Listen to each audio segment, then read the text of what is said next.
আসসালামু আলাইকুম সুপ্রিয় চাকরি প্রত্যাশীগণ। জেলা প্রশাসক কার্যালয়ে নিয়োগ বিজ্ঞপ্তি প্রকাশিত হয়েছে। ছেলে মেয়ে উভয় প্রার্থী আবেদন করতে পারবেন। তো এই সার্কুলারে এসএসসি এইচএসসি এবং তবে অষ্টম শ্রেণী বা জেএসসি পাস হলে আপনারা আবেদন করতে পারবেন। তো কি কি পদে আবেদন করতে পারবেন, আবেদন শুরু এবং শেষ তারিখ কবে, এ টু জেড বিস্তারিত তথ্য জানিয়ে দেওয়া হবে। গণপ্রজাতন্ত্রী বাংলাদেশ সরকার জেলা প্রশাসকের কার্যালয় টাঙ্গাইল নিয়োগ বিজ্ঞপ্তি প্রকাশিত হয়েছে। তো প্রথমত যে পত্র নিয়ে আলোচনা করব তা দেখতে পাচ্ছেন। ক্রমিক 1 পদের নাম অফিস সহকারী কাম কম্পিউটার মুদ্রাক্ষরিক, পদের সংখ্যা 16, বেতন 9,300 থেকে 22,090 টাকা। শিক্ষাগত যোগ্যতা প্রয়োজন হবে উচ্চ মাধ্যমিক সার্টিফিকেট বা এইচএসসি পরীক্ষা উত্তীর্ণ হতে হবে, তবে অবশ্যই কম্পিউটার ব্যবহার দক্ষতা জানা থাকতে হবে। তারপর হচ্ছে ক্রমিক 2 পদের নাম অফিস সহায়ক, এই পদে 11 জন জনবল নিয়োগ করা হবে।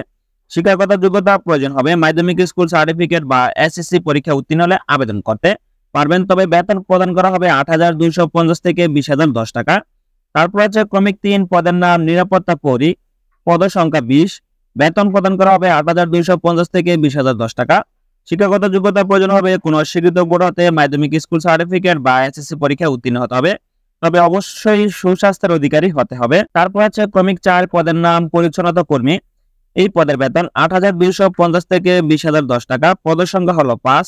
শিক্ষাগত যোগ্যতা প্রয়োজন হবে কোন স্বীকৃত বোর্ড হতে জুনিয়র স্কুল সার্টিফিকেট বা অষ্টম শ্রেণী বা জেএসসি পাস হলে আবেদন করতে পারবেন। তো সম্পূর্ণ সরকারি চাকরি নিয়োগ বিজ্ঞপ্তি জেলা প্রশাসকের কার্যালয়। তো তারপর দেখতে পাচ্ছেন ক্রমিক নম্বর 5। তো এখানে বাবুর্চি পদে আবেদন করতে পারবেন। বেতন প্রদান করা হবে 8,250 থেকে 20,010 টাকা। পদের সংখ্যা হলো 2। শিক্ষাগত যোগ্যতা প্রয়োজন হবে জুনিয়র স্কুল সার্টিফিকেট বা জেএসসি পাস হতে হবে, তবে অবশ্যই রান্নার কাজে 5 বছর অভিজ্ঞতা থাকতে হবে। তারপর আছে ক্রমিক 6 পদের নাম বেয়ারার, পদের সংখ্যা হলো 2, বেতন 20তম গ্রেডে প্রদান করা হবে। শিক্ষাগত যোগ্যতা প্রয়োজন হবে মাধ্যমিক স্কুল সার্টিফিকেট বা এসএসসি পরীক্ষায় উত্তীর্ণ হতে হবে। তারপর আছে ক্রমিক 7 পদের নাম মালি, পদের সংখ্যা হলো 1, বেতন প্রদান করা হবে 8,250 থেকে 20,010 টাকা। শিক্ষাগত যোগ্যতা প্রয়োজন হবে জুনিয়র স্কুল সার্টিফিকেট বা জেএসসি পাস হলে আপনি আবেদন করতে পারবেন। সম্পূর্ণ সরকারি চাকরির নিয়োগ বিজ্ঞপ্তি জেলা প্রশাসকের কার্যালয়।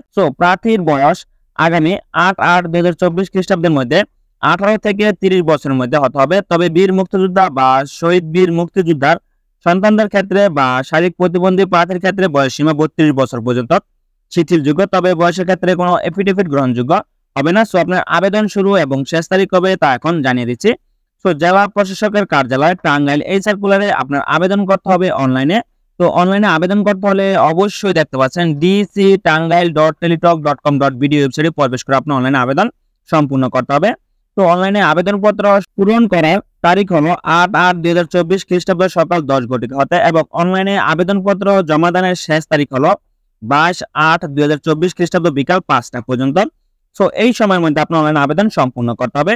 তো অনলাইনে আবেদন সম্পূর্ণ করতে হলে অবশ্যই হাতে থাকা স্মার্টফোন দিয়ে আপনি আবেদনটি সম্পূর্ণ করতে পারবেন, যেখানে আপনার আবেদন ফি বাবদ ক্রমিক নম্বর 1 নং পদের জন্য 200 টাকা এবং টেলিটক সার্ভিস চার্জ 23 টাকা সহ সর্বমোট 223 টাকা আবেদন ফি প্রদান করতে হবে, এবং ক্রমিক নম্বর 2 থেকে 7 নং ক্রমিকে আবেদন ফি বাবদ 100 টাকা ও টেলিটক সার্ভিস চার্জ 12 টাকা সহ সর্বমোট 112 টাকা আবেদন ফি প্রদান করতে হবে। তো অনলাইনে আবেদন সম্পূর্ণ হয়ে যাওয়ার পর টেলিটক সিমে এসএমএস এর মাধ্যমে আপনি অনলাইন ফি প্রদান করতে পারবেন। প্রথমত টেলিটক সিমের মেসেজ অপশনে গিয়ে টাইপ করতে হবে DC Tangail space user ID লিখে সেন্ড করতে 16342 নম্বরে। তৃতীয় মেসেজ আপনার একটা পিন নম্বর প্রেরণ করা হবে। দ্বিতীয়বার মেসেজ অপশনে গিয়ে টাইপ করতে হবে DC Tangail space ES space pin number লিখে সেন্ড করতে 16342 নম্বরে, তাহলে আপনার আবেদন ফি সম্পূর্ণ হয়ে যাবে। জেলা প্রশাসক কার্যালয় ডিসি অফিসে টাঙ্গাইলে এই সার্কুলারে ছেলে মেয়ে উভয় প্রার্থী আবেদন করতে পারবেন, তবে অবশ্যই টাঙ্গাইল জেলার স্থায়ী বাসিন্দা হতে হবে ছেলে মেয়ে উভয় প্রার্থী, তাহলে আপনারা আবেদন করতে পারবেন। বাকি সকল জেলার প্রার্থীগণ আবেদন করতে পারবেন না, তবে বিবাহিত এবং অবিবাহিত উভয় প্রার্থীগণ আবেদন করতে পারবেন। বিবাহিত মহিলা প্রার্থীর ক্ষেত্রে নাগরিকত্ব সনদে স্বামীর স্থায়ী ঠিকানা উল্লেখ করতে হবে। ধন্যবাদ সকলকে, ভালো থাকবেন, সুস্থ থাকবেন, আল্লাহ হাফেজ।